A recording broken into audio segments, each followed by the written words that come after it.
બધાને ખબર છે કે ડ્રાય ફ્રૂટ્સ ખૂબ જ હેલ્ધી હોય છે, પણ કેટલાક પેશન્ટ એટલે કે દર્દી માટે ડ્રાય ફ્રૂટ્સ એ જોખમી બની શકે છે. તો ચાલો જાણીએ કોને ડ્રાય ફ્રૂટ્સ એવોઇડ કરવા જોઈએ.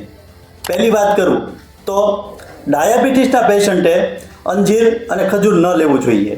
બીજી વાત કરું તો વજન ઘટાડવા ઈચ્છતા લોકોએ અને હાઈ કોલેસ્ટ્રોલ ધરાવતા લોકોએ કાજુ, પિસ્તા અને અખરોટનું સેવન હંમેશા ટાળવું જોઈએ, કેમ કે તેમાં વધુ કેલેરી અને ફેટ હોય છે. ત્રીજા નંબરની વાત કરું તો કિડનીના પેશન્ટે બદામ અને કાજુ ન લેવા જોઈએ, કેમ કે તેમાં ઓક્ઝેલેટનું પ્રમાણ વધુ હોય છે, જે કિડની માટે સ્ટોનની સમસ્યા નોતરી શકે છે. અને ચોથી વાત કરું તો જોઈન્ટ પેઇન ધરાવતા પેશન્ટે અખરોટ અને કાજુ અને બદામ ન ખાવા જોઈએ.